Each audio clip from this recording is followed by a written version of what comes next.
and the person that bought our house and paid for it with cash. And that was like the first time we were like, hey, you can do that? It's like- and I like meeting wealthy people. That's Yeah, been interesting as well. So that's good for a change, right? There's so much stuff that I want to unpack out of that story. The people with the cash and all that stuff, but we'll save that for another journey, man, because we got a few things coming up for the folks, yeah. Do you want to take ownership of your financial future? Have the freedom to do what you want, when you want, and with whom you want?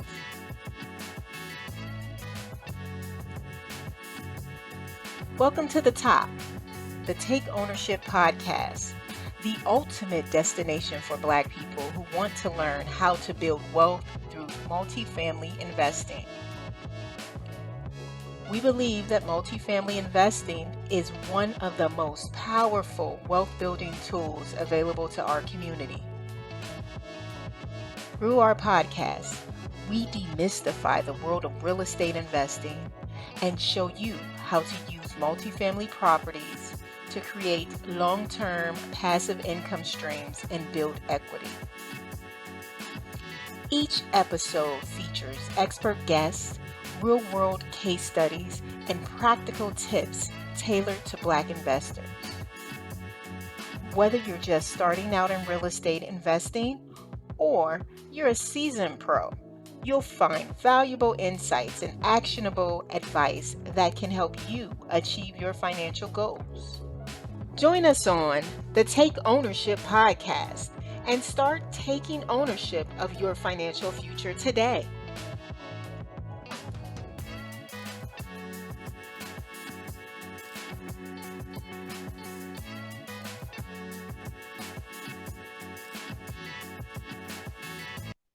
All right, folks, welcome to the Takeover Podcast. This is me, your boy DB, and my man right here. You want to introduce yourself?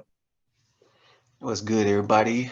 Jerome Johnson out here in Houston, Yes, kicking it sir. with my man Derek. Man, what's good with you? Man, it's good, man. It's another weekend coming. It's supposed to be Father's Day, so a lot of people getting ready to receive their ties and all that kind of stuff. I Right. know I know what plans you got, but probably do some stuff around the house as usual. Get some stuff going, make sure to do some stuff around the house, get things going. You know, that's You know, all. at the time of this recording is also Juneteenth. It's kind of it's growing into a big deal, particularly It here in is. this part of the world. So it's a lot going on. I think they threw it all together so far that they could get overshadowed, but it's all good. Yeah, You know, like most things, right? Get the shortest day, shortest month of the right. year for celebration, all of that stuff. It's Yeah. nothing new, right? Nothing new. uh, I exactly. don't I don't really know. I don't really know how to feel about it. As far as Juneteenth Me goes, too. it's as usual. It's one of those things where it's like, yeah, it's nice, but there are other things you could just do um, Right. that would take care of a lot of those things, right? It's a lot of ceremonies around stuff that you can, people are doing that could just Right. doesn't ultimately solve a lot of issues that we go through. But anyway, I don't want Yeah. to get on that topic because we'll be back on those kind of topics maybe Right. later in this Right. episode. So for those that's new, just joining us, my name is Derek Bonsu. I'm out here in the DC metro area. Um, this is going to be our first inaugural podcast. Our mission here is to sort of educate, or not sort of, our mission is to educate folks about, investing, but specifically investing in multifamily assets, because that's what we're passionate about. Mhm. Just like Jerome, we have different backgrounds, we have different disciplines, we do other stuff, but, we understand that multifamily is one of those things that's just, it's communal, right? It's a community affair, and something that I believe a lot of people can get involved in, bring come together, and especially the syndication model, even any model really, fund model, all those. I think it's a great place to be, joining with folks, and as long as you have the same mission statements, similar goals, you can truly achieve a Yeah. lot of stuff you can't do it by yourself, and that's why we're here. So All right. um this episode, we're not going to have any guests. This episode is really going to be the first introduction, and we're going to be talking about how to actually get started, how to buy your first multifamily. As the next episodes and other ones come along, we're going to bring guests who are going to come and help explain what they do in their field. Some of those guests are going to be investors like us. Some are going to be passive investors. Some are going to be active investors. Some are going to be brokers, right? Anybody that's really involved, PMs, property managers, so on and so forth. We're going to try to bring them on so that we can have the conversations and learn as much as we can, because we are still new in this, right? So I want to learn.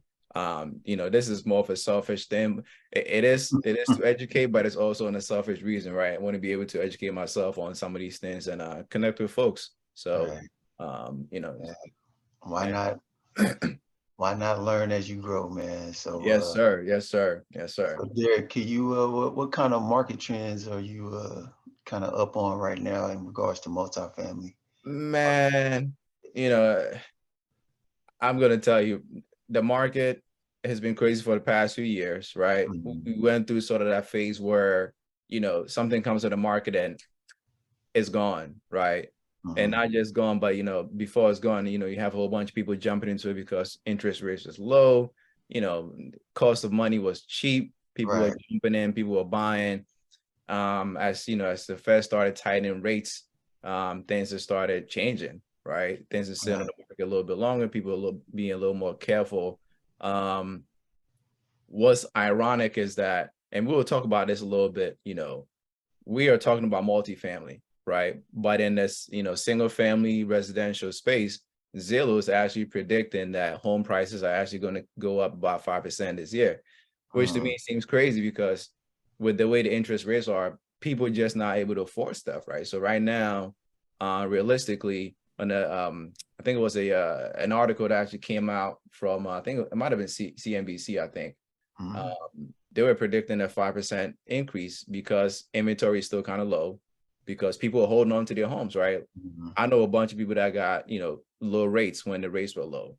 Now, I'm going to tell you something funny about that as well. So there were a lot of people in different communities who knew that the interest rate was, really, really low. Now, I'm not going to say people were hiding interest rate because it was out there, but there was a lot of people in different communities who just knew that the rates are low, it's time to refinance. And there were a lot of people in the other communities who weren't up to the information. And by the time they realized, rates were low, they were already starting to creep up. So a lot of people did benefit from that low interest. As as usual, some of this information gets to us a little bit later. If you're not happy, and hopefully that's what we're here for, right? Hopefully we can be up on that and help people, when those kind of things come up. But back to the whole 5%. Inventory is still low, so that's kind of helping to keep prices either where they are or going up, right? Because like I said, those who got interest rate low, they're not about to get rid of their house, because what are you going to do? You sell your house, what are you going to do? The next one you're going to buy, the rate is going to be higher, right? It's going backwards right there. Exactly. I got a story for you. I bought a car. I think it was a 2017 back in maybe 2020. Something like that. I don't remember. But anyway, it was it was like a year or 2 years used car. Bought it back then, drove it for about 70,000 miles, and then turned around and sold it for more than I paid for. That's the craziness of the kind of market that we've been going through, right? And we're still trying to adjust to things. And the same goes for homes, right? If you sell your home right now, what else are you going to buy? That's going to, where the interest rate is going to be low enough. So, right. So yeah, that's one thing I was reading up on. I think that was a CNBC article. What about you? Seen anything new? Hey, one thing jumped out to me, looking at a CNBC article, is the Goldman Sachs CEO is trying to deal with the pain of commercial real estate. And that's one thing I like about commercial real estate is the adjustments are quick and swift. When the balance sheet doesn't balance out, they start writing down a lot of commercial loans, and particularly this one is where a lot of office property individuals that held office buildings high interest rate, like you said, cost of capital is up, and low occupancy. So they just have to mark some things off their balance sheet. So Mm. one thing I'm learning is that a lot of the catastrophizing that goes on in commercial real estate or any I news like about that. it is really it's so hyper local that you can't get caught up in national news. So even though office is like in the dumps right now, you still have to look at what your region is doing, what your city is doing, and multifamily is still stable in some areas. So Mm. you can't have a broad brush with it. And so I try not to get caught up and just really try to look at the details of the news or the headlines that's going on with commercial real estate. So and I know there's a lot of pain with multifamily because a lot of borrowers borrow money with bridge debt, Mm. and you know that floating rate is Mm. it was Mm. low Mm. and now Mm. it's high. So uh, so you just have to really dissect the details in regards to commercial real estate. Yeah, that's the real, right? That's really what's happening right now. Everybody knows the market is crazy. People are just trying to figure out what to do. Some people Mm, are still on the fence, but with like anything else, right? You want to assess stuff, right? But you can't mhm. just sit back down and say, I'm not touching stuff until things get better. Because if you Right, do that, you're not gonna find those great deals. That's just right, how things work, yeah. right? The best deals are made during chaos, Mhm. right? That's just the reality of stuff. So if you sit back and say, well, yeah, they're saying the world is about to end, and this, well, you're going to sit back down, and then as the world starts getting better, things will also become more expensive for you to buy. It's just like it's the same, it's the same with stocks, it's the same with Mhm. everything else, right? Mhm. When 2020 hit, with COVID, I mean, literally everything, whatever graph you look at, whatever it was, it took a nosedive. It was just like this, right? Right. Whatever it was. And then as soon as people started realizing, okay, the world it's not really going to end. Um, I, I don't know what's going to be next, but we're probably going to survive, or at least, Mhm. a good amount will survive. So all of a sudden you start seeing people jump into action. But I Yeah. guarantee you, if you go back to, let's say, end of March, April, you probably could have bought everything for the cheap. People probably would have given you stuff like, Right. here's my Right. car. I'm never going to use it because I'm going to I'm locked down forever. Take it. You could have probably gotten everything for, cheap or dirt cheap, right? Right. So yeah, you definitely can do that. So they were asking this fellow about, the market. And again, as soon as the conversation comes up, the first thing that comes up is office, right? And I Mhm. think that's one thing that's important to sort of keep in mind is that commercial real estate is it's a broad field, Right. right? We're not just talking Lot of about, places. yeah, exactly. We're not just talking about retail. We're not just talking about, mall strips or whatever, right? We're talking about, all kinds of stuff, right? So mixed units even. So, office, we all know what happened to office, right? Pandemic hit, people had to stay home. Right. Some facilities started realizing, listen, some companies started realizing we can do without you coming to the office. Mhm. You can do, for instance, like, by trade, I'm a software engineer. Prior to COVID, I wasn't actually, I would not say I wasn't going to office, but we had many days where we weren't in office. We Right. did all my jobs without being in the office. Going to office was great because sometimes you got to see people, you got to interact and do certain things. But overall, the core stuff that I didn't need me to be in the office. And in fact, a lot of people that we were working with were out of state, right? Mhm. So we're already used to working out of working from home. So for a company like mine, it was like a no-brainer. Like, why bother bringing these people who have already been flourishing without being in the office? So that really just hurt office. And of course, this is mainly for the urban areas, right? Because that's Right. why Right. these offices are. So, they Right. suffered a lot, but that's just the reality of things, man. Yep. So yeah, Making those adjustments, man. That's what commercial does best. you have to, man. You have Goes to. through that pain and then keeps it moving, man. So Yes, sir. Yes, sir.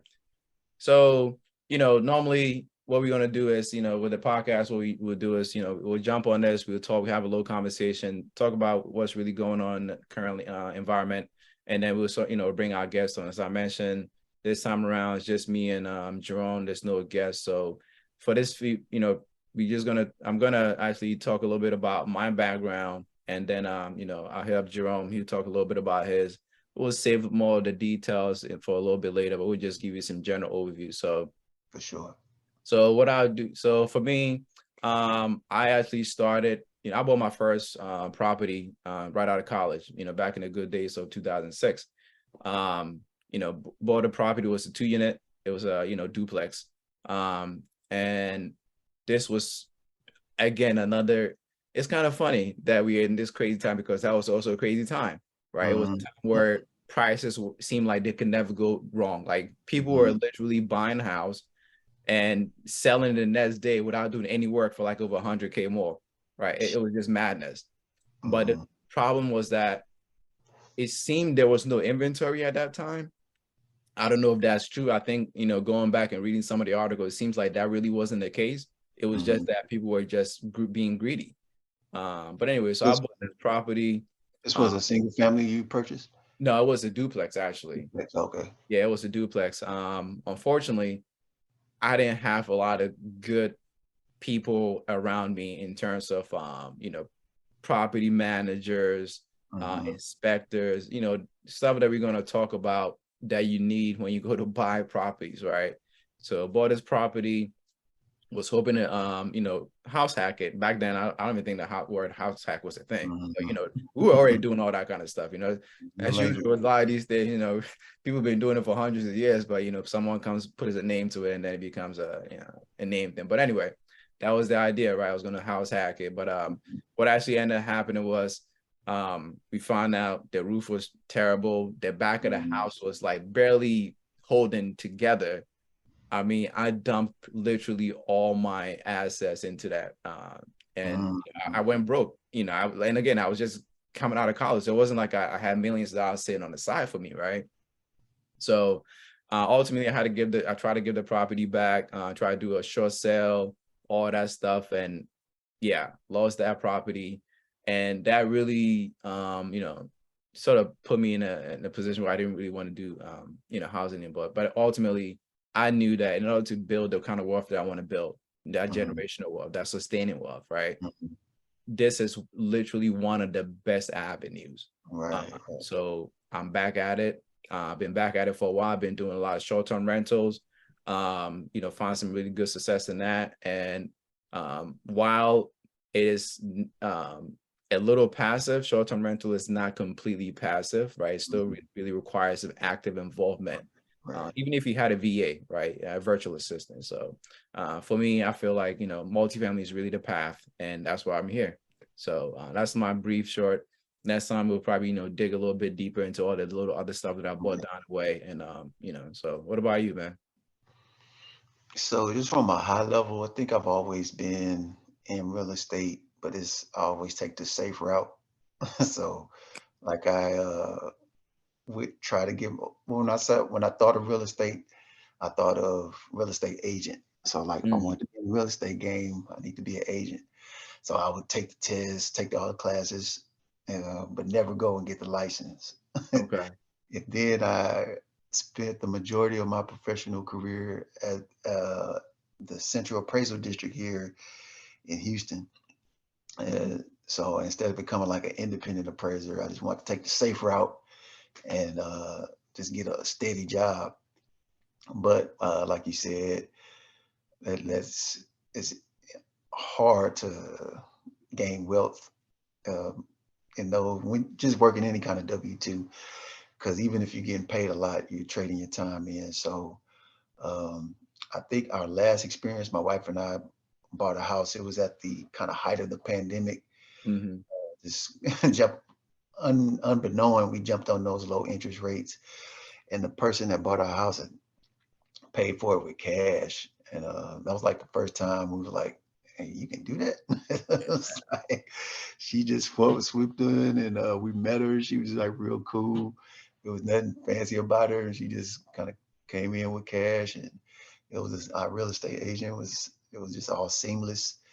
I was like, damn, like we need to get on that level. So Yeah. ever since then, it just kind of sparked like, all right, how can we break into real estate with the least barriers of entry and scale at a high level?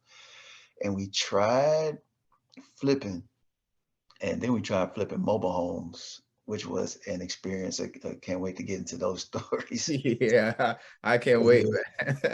it was it was an experience, man. Stuff I've seen. So, but that also sparked a love for affordable housing and mobile home parks. So once we get into the multifamily, we for sure going to get into the mobile home park game, which is pretty much the same. It's just probably a little more operational, but it's a lot of the same language. So that was kind of how we are now. I'm just now getting into it. Some language that I know now that I wouldn't have no idea what it was last year, or if you had asked me maybe 7 or 8 months ago. So enjoying this journey, enjoying linking up. Me and Derek met through our business mentor program that we in. So just enjoy the networking, meeting people, and I like meeting wealthy people. That's Yeah, been interesting as well. So that's good for a change, right? right, right, getting to see how their journey started, and hopefully investing with them pretty soon. So Yeah. Nah, I like, listen, there's so much stuff that I want to unpack out of that story. The people with the cash and all that stuff, but we'll save that for another journey, man, because we got a few things coming up for the folks, but you definitely do get to realize when you start in some of these circles, you begin to understand, oh, that big thing over there that I thought you need to be a millionaire, have stacks of dough, to mhm, get. That's not really the case. You can enter this literally with no money. right, Um, right, Now, you're gonna definitely struggle a little bit, but you can jump in if you're creative enough, right? You can get in with no money or very little money. And even, the person that might show up with, wads of cash buying doesn't necessarily mean that is their cash, right. right? It could be a group of 20, 30 people back there who are supporting this cause, and this is the face of the operation, right? So Yeah, there's just a lot of stuff, that, when you from the outside looking in, you thinking to yourself, I can't do this at all, right? And we're gonna cover that on a next episode, as far as like who can really get into this, and we'll talk a little bit more about us and how we got involved, and you realize that we're not, anything that's extraordinary, right? We normal, do the normal stuff. But right. anyway, so what I want to do now is I want to sort of jump into the whole idea of this first episode, which is how you can buy your first multifamily. And the first question really is, why multifamily? And I'll take this one because I'm super passionate about it. So I'm just gonna take this one. And I even hate to use the word super so many times, but it's just that Yeah, I'm just that excited about multifamily. yeah, yeah. So with single family is cool. There's nothing wrong with it, and and that's one important thing. What important things you ultimately learn about just real estate investing in general. That's a plethora of stuff you can do, Mm, right? You don't have to do what I do. I'm just here to educate you on one particular part of it, which is the multifamily. But hopefully you'll find some value in it to the point where you start to look into it and maybe some other stuff as well, right? right, right. But I feel like multifamily gives you the straightest path to wealth, right? The math on multifamily to me make a lot of sense. When I started looking at cap rates, when I started learning about NOI, I started realizing that when it comes to multifamily, there's a little bit less emotion involved, right? It literally comes down to, does this number work with this number? Mhm. That is it, Super right? clean. There's no, oh, well, this is a great, school zone. Yeah, that's all great, right? Does this place have a pool? Mhm. Yeah, I get it. That's great sometimes too. Does this have, all the look that is this paint over here, the green is paint? Is this lawn here that, all those little things about, single family that people get really passionate about. Oh my God, this kitchen has this, island that, yeah, The that's less HGTV of that wall. stuff, Yeah, right? yeah. It's more like, oh, is this number here that I'm looking at work with this number? Mhm. Does it? great, I'm buying it. It doesn't, I'm moving on. Right. It just, to me, it just makes so much sense. And then the math and NOI and cap rates, right? The way, then we'll talk about this a little bit later when we start digging into underwriting deals, which we'll do that later at some point, right? When you start underwriting deals and you start realizing that, oh, so I can add about, $20 to each unit, and all of a sudden this thing is worth $1 million more. That just blew my mind. I was like, Right. oh yeah, I guess it makes sense. I didn't really think about it. And again, we'll talk a little bit more about how that stuff. But to me, when I started looking at that stuff, I was sold. What about you? Yeah, those numbers don't lie. So Numbers, man. I think Numbers. you got to know the difference between residential and commercial. So what is multifamily? Again, it's just numbers. Single family, typically the financing is 1 to 4 units. But once you get to 5 to 100, 200, 300, then the commercial financing starts to come into play. So again, it goes to how easy it is to scale with multifamily with a 5 unit raising the rents, justifiably raising the rents. Mhm.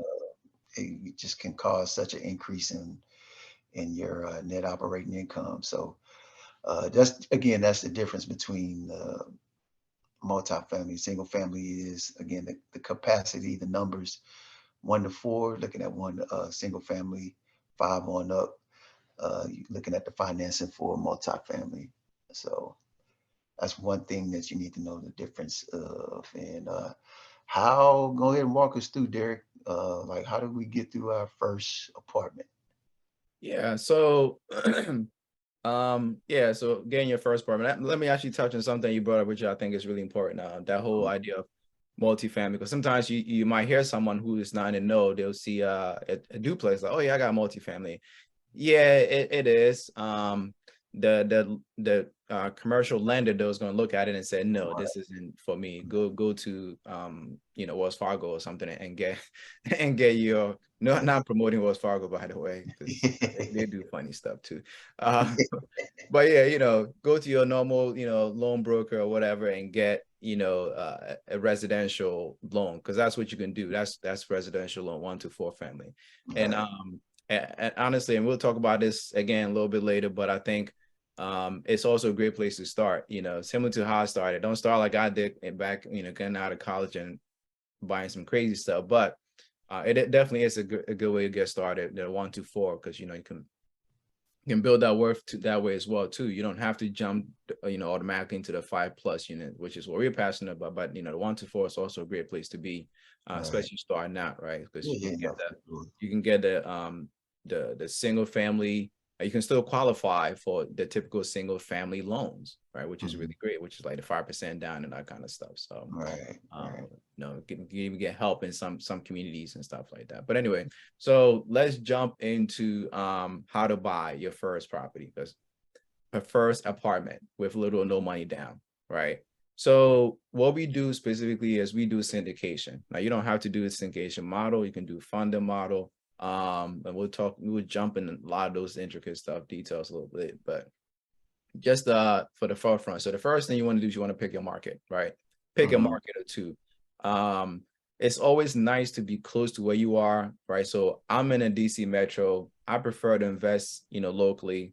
Um, absolutely nothing wrong with investing, outside your local place, because I have properties 11 hours away. I got properties that, Mhm. different states, right? So, and it works for me with different models. But I would say starting off, if you can be close, because there's nothing like being able to not even just physically see the property itself. That's secondary. For me, is the relationships. Like I Mhm. like to build my relationships locally. I like to be able to go see my broker. I like to be able to go see my property manager. I like to see people locally, right? So that's one of the things that I think is really important. For sure. Um, the other thing I want to say is also so that's number one, right?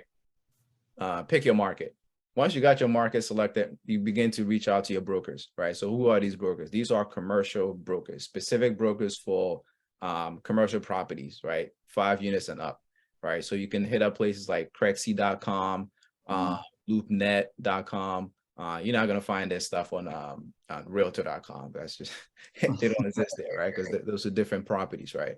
All right. And that's important, not to cut you off. It's just important Yeah. to know there's no MLS for this. And that's something I had to get used to. Is like, Yeah, this is not single family. It can be the wild, wild west. exactly, Multifamily. exactly. No, Yeah, you're there's right. no MLS for multifamily. Yeah, you're on point with that, man. It's, you can't just log into Realtor.com or Redfin and see like 20 units. That's just not a thing, right? It is a bit of wild, wild west. But yeah, so like we were saying, so what you want to do is you want to jump on these websites. What you do is once you jump on these websites, you're going to start seeing a plethora of lenders, excuse me, not lenders, brokers. Then you want to start beginning reaching out to those brokers individually, because they don't put out all their stuff on these platforms, right? Because they want their business on their platform. So once you begin to reach out to them, you connect with them, and then most of them have their own websites where they have their own listings as well. And matter of fact, a lot of the listings they may have on Crexy or LoopNet might actually be old, right? Because they put it up, they don't necessarily care to keep up with it that much, because they have their own platform. The established brokers, they don't even put anything up there. You just go to their place because that's how they do business. So like you said, it is a bit of the wild, wild west. So that's the thing, right? So first you get your, pick your market. Once you got your market selected, start reaching out to brokers in those markets, start talking to them so you can get, drips in their campaign. You want to get in their campaign. So whenever something new drops, you get their listing, right? So that's number 2. Number 3 is you want to start building a network. Right. So what am I talking about? We already talked about brokers. That's one. Property managers. You're gonna need your property managers. We're now talking about a 2-unit place where you live in the one and you renting out the other, and you good with going downstairs and collecting your rent. No, you don't want that stuff, right? So you want a property manager, because that's the whole idea. You want to be passive, right? Or at least get to the point of being passive. So you want to outsource this responsibility of managing a property. So property managers, lenders, unless you just got a wad of cash sitting out, you're not buying these things. We're talking about, even for something small, we're talking about millions of dollars, right? I don't know about you, but I just don't have that sitting in the back, my couch over there. So it's just not gonna work. So you need, you need your lenders. You need your insurance person. Got the Nike box going with the cash in it. Man, I'm telling you, man, let me bring out my sneaker box and see how much I got in that. Nah, it's not gonna work, right? So got your broker, got your property manager, need your insurance person, because you gotta reach out to somebody to confirm whatever you're seeing, right? Last thing you want to do is try to put in the offer on something, think you good to go, you did your numbers, but the insurance is now like triple. That is going to blow your numbers out of the way. So insurance brokers, want to get someone on your side for doing the law stuff, the legal stuff. Don't have to bring them in right away, but it's good to have a lot of those conversations, right? So those are some of the core groups that you want to have. You want to have people who can do inspections for you and stuff like that. But that's a little bit further down the line when you finally get the property, right? Next thing you want to do is you want to learn how to underwrite. Now, you don't have to become the master of underwriting. And actually, we're going to do this in a different episode where we'll take a live, a live deal, go through it and, share with you and stuff like that. But you want to get to the point where you're comfortable, where you see something, you know what it is, you know what's wrong with it. You know that this number doesn't make sense with that number, and all that kind of stuff, right? So you got to learn how to underwrite. It's just not as simple as, oh, my cousin's one on down the door rents for this, so therefore this one. No, you got to underwrite this stuff. Your whole business is based on that. So you need to really understand it, but you don't have to be the master of it, because you can, you can have companies do this for you as well, right? Or other members of your team that will handle this for you. The next thing that you want to do is you definitely want to now begin to reach out. Well, I shouldn't say start, simultaneously, you want to reach out to investors, right? Because again, one thing we realize is I'm not buying this by myself. I'm not buying this $20 million apartment by myself. Jerome is not buying this $20 million Mhm. part by himself, right? He's using investors' money, right? And that's how you're going to be able to do this with little or no money, right? So Right. you want to reach out to investors, and we'll go over a lot of everything that we're talking about right now. We'll have different episodes that just like literally it's all about doing that, right? So Mhm. we'll go over how to, reach out to investors and, get them in your pipeline so they can help you take down these massive deals, right? And of course, the last is once you've already submitted your offer is accepted. You do your due diligence, you go walk the place, do the normal inspections, all that stuff, do the legal parts, get, investors, details, all the things they need to have. And then the last, you're going to manage the asset until the asset is sold. Now, typically with most of the deals that we do, the intention is to sell the deal, right? So Mhm. we don't typically hold on to the stuff for more than 5 years unless it's something investors want. But typically most investors want to be able to, get in, get some money, do good with their money, and then redeploy their money, right? So do Mhm. good in the community and then redeploy their money to help another building, because you typically are buying buildings that need work, right? So you want to be able to, do work in more than one place. Yeah. Mhm. Yeah, I think more broadly, it's had like having a plan, which is something that's a discipline I've never had in any profession or thing I had. It's like I just kind of went with the flow.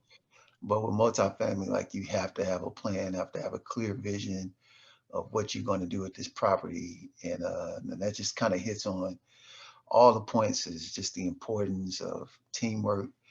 Uh, the again, I haven't acquired my first one yet, but I'm learning. The more I can demonstrate some knowledge and expertise, the more content I can bring to my networking. And so like brokers don't really deal with you if you just kicking tires and don't know what you're talking about. So the underwriting has a lot to do with the networking. The networking has to do a lot to do with how well you're going to carry out your business plan. So it all just so syncretic. It all just kind of works together, which is something I'm learning to appreciate about multifamily. Yeah. Yeah, I think you summarize it pretty well. Like the whole idea of multifamily is and what makes it really different from me buying a house and maybe renting it out here and there is the business aspect of Mhm. it. Like you truly are running a business. And if you go Mhm. into this thinking, oh, I'm like I'm an investor. Yes, you're an investor, but you are also putting a business together. This is a business. And in Right. fact, one of the things we'll talk about is that when you know, when we do buy the place, right? Is the LLC that's buying it, right? Mhm. Jerome is not buying it. I'm not buying it, right? It's an LLC full of all these investors that are buying this. So right away you understand this is a business, and you have to treat it as such. So Right. you got to have a business plan, and if you can't execute a business plan, then might as well not get started on it. So That's what I think when once hopefully by the time we're through with this podcast, however long it takes, I hope we, I want to challenge the notion of passive income. See how can we can get rid of that vocabulary because mm, nothing's really passive. So hopefully we can come up with a new word or term.